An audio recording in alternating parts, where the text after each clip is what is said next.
Well, hello there, and thanks for staying up late for the FOX6 Sports Blitz following the Packers' 35-25 win over the Steelers in Pittsburgh. I'm Brandon Cruz along with Lily Zhao. Tim Van Vorn is live in Pittsburgh after this big win by the Packers. And Lily, when you see this, we see what's going on. It's a big, big game. In fact, you know what? Let's go out to Tim Van Vorn. He's got a live guest right away. Tim, you're always dealing. Let's take it away. All right. Thanks, Brandon and Lily. Nice to join you guys tonight. Why not stop a little bit here with Savion Williams? You and I talked this week, and you said the pace is the pace. It's all coming in time. We had that on Wednesday.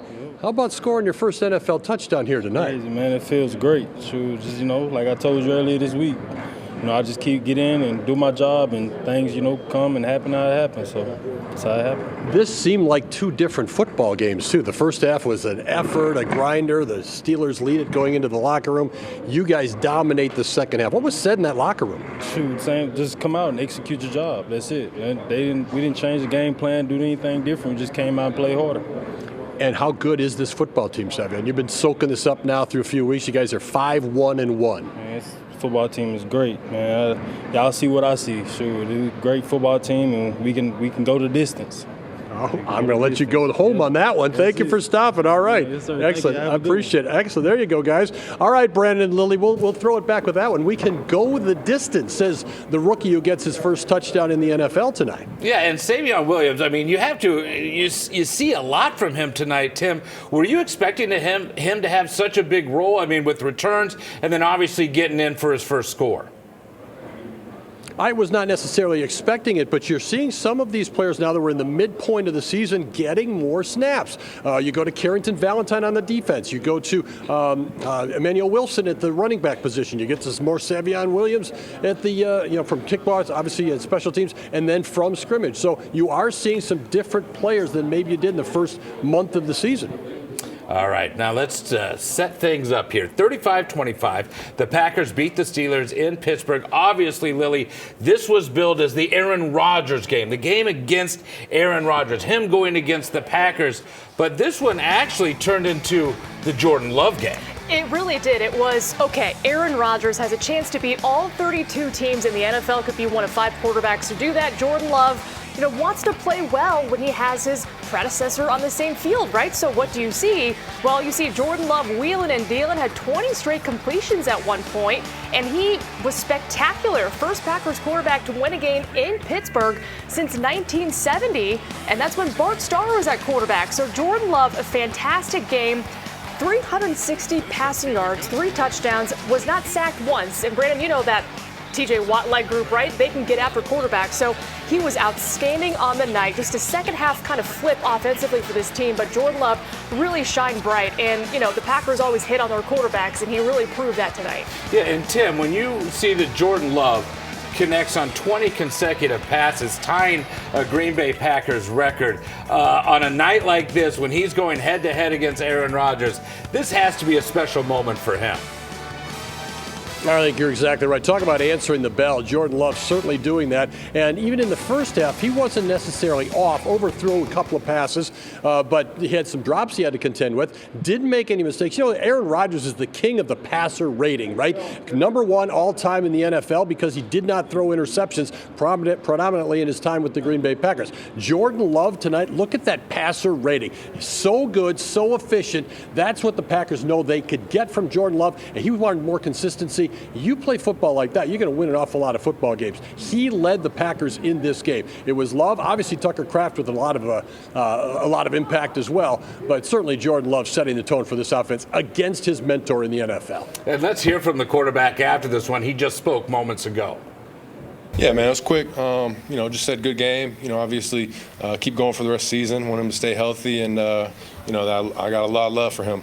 So it was very fun to go against him, and told him that I needed that jersey. We're going to exchange those at a later time.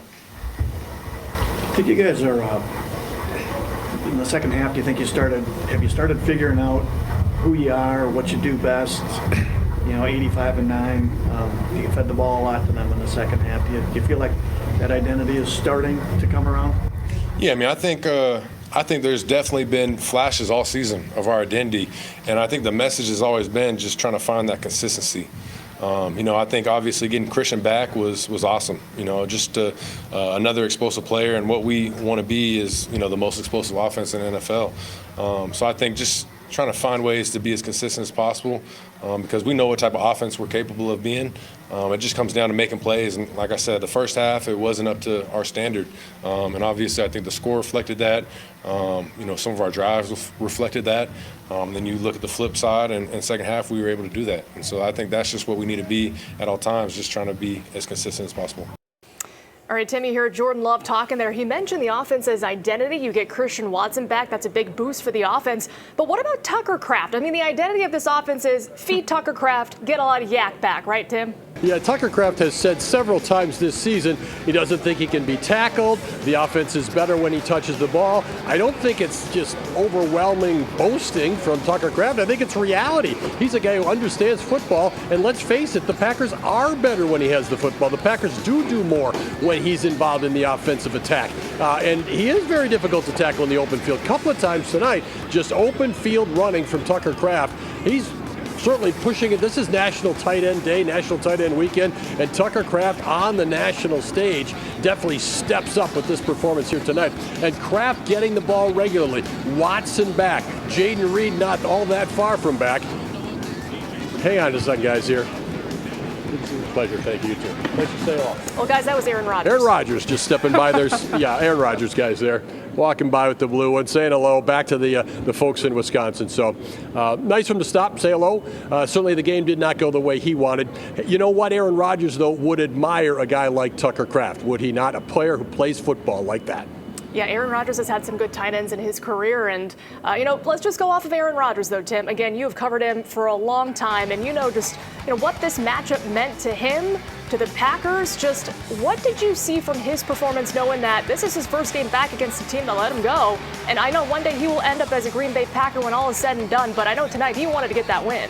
He definitely wanted to get this win. I think he struck the right note this week about, appreciating his time in Green Bay. This wasn't a quote-unquote revenge game, but you know how driven he is, certainly in matchups or individual showdowns. He wanted this game, no question about it, and for a while it looked like he might get it. We acknowledged each other before the game out on the field, and then I was just watching him in his pregame throwing, and he can still fire that ball. He just flicks it. He still has that. You saw the play where he did not get sacked or had the ball knocked away by Micah Parsons because he was so effective. He just kind of shot-putted that pass out there. If he had put his arm back, Micah Parsons was right there. Aaron Rodgers still has an awful lot left physically into his game. He certainly has diminished as the years have gone along. Did he want this game? You bet. Did it look like he might get it? For a while it did. And again, he was just walking out here, guys, kind of that shy smile. He's seen it all in his career, and this is one of those games to add to the ledger. And Tim, when you see this team, what does a win like this do for this group as a whole? They now have the best record in the NFC. They showed that they're able to come back. And when you look at the way they possessed the ball and scored on every possession, basically in the second half, they got into a rhythm that we haven't seen a lot of, with the exception of maybe game one and the game in Dallas offensively. Should it be a springboard for this Packers team? I would think so. If you springboard that second half into upcoming games, suddenly you're looking at a team that can do a lot of damage. This Packer team has had the best record in the NFC, but didn't really look like it was dominating in many games this season. Every game kind of a grinder. Second half of this game, just putting away the Pittsburgh Steelers. And Matt LaFleur came off, guys. He was in the hallway. He was so fired up, hopping up and down with his guys. Jeff Hafley, the defensive coordinator, came down and was telling all the guys, hey, great second half, great second half. That's what the Packers will take out of this football game. Next up, you have the Carolina Panthers. That's, it should be a winnable game at home. So the Packers might be able to build a little momentum here and string a few things up. It's just been so choppy so far this season, even though they've won more games than they've lost. This was not a choppy performance in the second half. This was a very strong second half after a concerning first half. So that's part of the story tonight, too. All right. Well, we're just getting started here on the Fox 6 Sports Blitz. Packers win 35-25 over the Steelers. We're taking a quick break, but more reaction with Tim in Pittsburgh after this quick break. And we're back here on the Fox 6 Sports Blitz. 35-25. Packers win. They're 5-1-1 through 8 weeks this season. Lily, when you look at where they stand, they have not had many perfect games, but today they started to move forward again. It seems like, okay, they're starting to catch some rhythm. Like Tim said, how much of a jump can this give them going into next week and the weeks after? I think it's going to be a big jump for this team. And you look at what happened in the first half. 2 missed field goals, 0-4 on third down, multiple drop passes. The run game couldn't get going. I mean, that was kind of the worst case scenario for this Green Bay Packers team, but they're still in it. Second half, a complete role reversal for the offense. They were on fire, outscoring the Steelers 28-9 in that second half. And, the Packers will certainly take that moving forward, knowing that they can play really good football, but they got to string 4 complete quarters together. So we will see if they can do that with some winnable games in the future. Yeah, in fact, let's get out to Tim Van Voorn. He's got a guest live with him. Here you go, Tim. All right, Brandon, Lily, thanks very much. Emmanuel Wilson finally slowed down. The Steelers couldn't do it. He stops by to say hello. Thanks for doing so. And let me just ask you about the team first off, because I know you've been the ultimate team guy since you came to this football team. What changed from the first half to the second half tonight, Emmanuel? We started off a little slow, and then we had our conversations in the locker room and came out and put everything together. So, we're going to go in the locker room, make some of our adjustments, and then go out there and perform. The three of us are sitting here talking on the FOX6 Sports Blitz in Milwaukee about how the second half could be a springboard to the rest of the season. We don't really know nearly as much as you guys know. Could it be? Yes, sir, it could. Once we start fast, we're unstoppable. Unstoppable. You got more snaps. Malik Heath in the game plan. Some different guys getting different opportunities. Does that happen over the course of a season? Yes, it could. But then again, when our numbers call, we just go out there and perform the best way we can and make plays when our numbers call. Lastly for you, how do you're kind of a low-key guy. Josh Jacobs is the standout ball carrier here.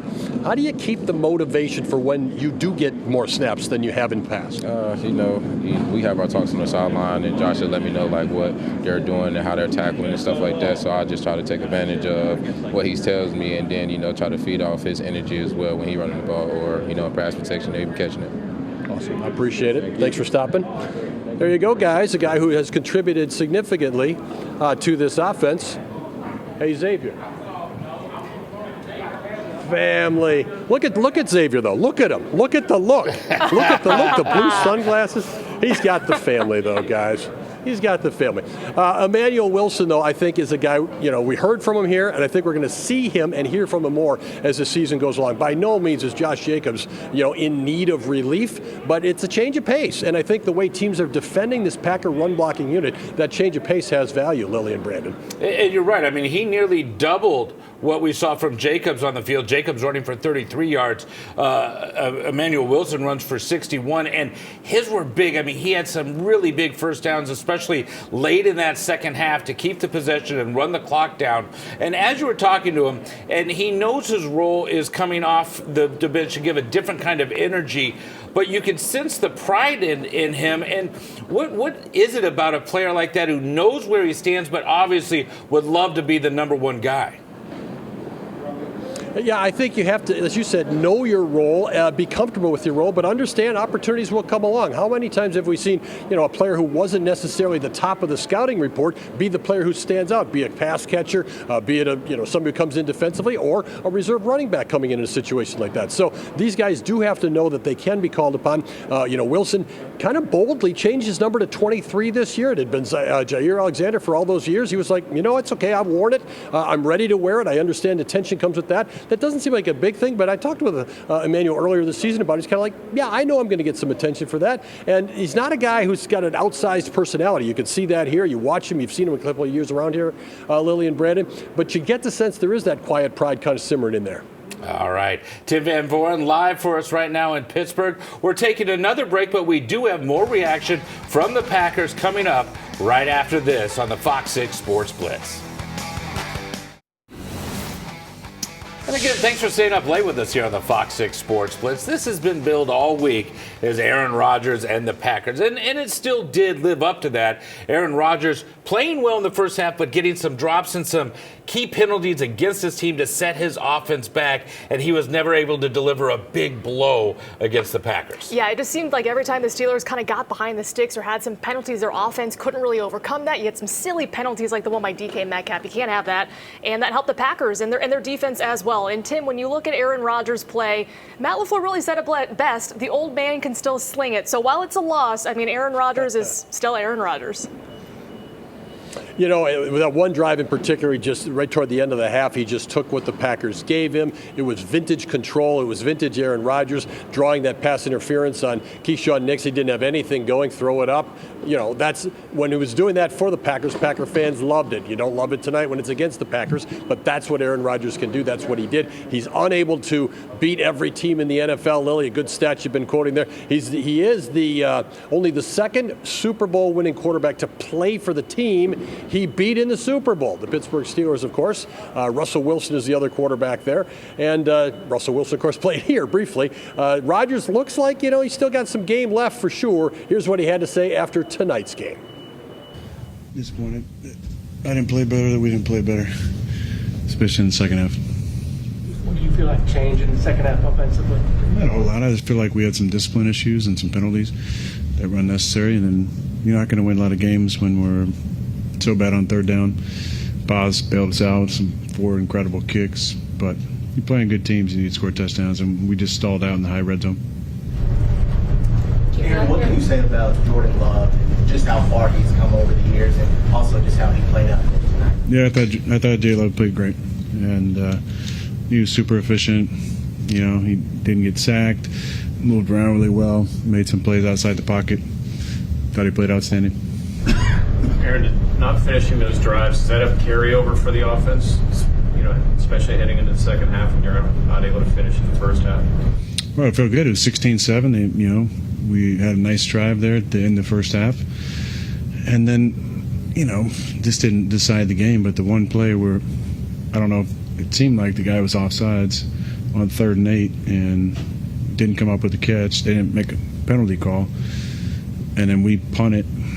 And they hit a kind of wild play to 85 to kind of get back in the game. That was like a big momentum turn in the game. It was a big momentum turn in the game. Tucker Kraft has that ability to turn momentum for sure. And as we said when Aaron Rodgers was coming by, he would like a player like Tucker Kraft. He loves that attitude, that guy who's so serious about football. And you saw the drive, I think, from Aaron Rodgers tonight, Lily and Brandon. This still definitely matters to a guy who's going to turn 42 years old before this season is out. Yeah, one of the things, Tim, that I noticed with him in this game is he is still very, very bright and knows everything that's happening at the moment. He had a play there where it looked like it was a sack and a fumble, but no, he threw it down on the ground to make it an incomplete pass and just move forward. And it seemed like to fool the refs, but he knew what he was doing. How huge is that for him to have his mental capacity like that in the thick of all of this? Yeah, I marvel at stuff like that, Brandon. That's a good pick out for sure. He's doing that in real time, right? We're all kind of watching it and processing it on the replay. And, oh, yeah, I see what he was doing there. That's in real time with guys collapsing upon him. And I referenced earlier the play, Micah Parsons, he threw it away so it didn't get hit from behind him. Rodgers still has a lot. All right, Tim Van Voren live for us right now in Pittsburgh. We still have more reaction to come. Stay with us on the FOX 6 Sports Blitz. Time to stamp our Packers passport. There he is in the Steelers hoodie. Scott McCurley, longtime Packers assistant, now back in Pittsburgh where he played at the University of Pittsburgh. He's the linebackers coach for the Steelers. When he was an assistant at Pitt, he coached Joe Flacco, for goodness sakes. Joe Flacco, the Packers can't get away from Joe Flacco. All right, as seen by TVV, as seen by TVV, every week we interact with you, the viewer. So give us a shot there on the QR code. Go to the link on fox6now.com, and I'll have this week's episode coming out tomorrow, day after the game, Lily and Brandon. All right, Tim Van Voren live for us in Pittsburgh. Live interviews, saying hi to Aaron Rodgers, getting it all done for us after the Packers' 35-25 win over the Steelers in Pittsburgh. Next week, Carolina comes to Lambeau Field. Be sure to stay with Fox 6. The game's here, and we will have a special edition of Fox 6 News following the game. We'll see you on Sunday.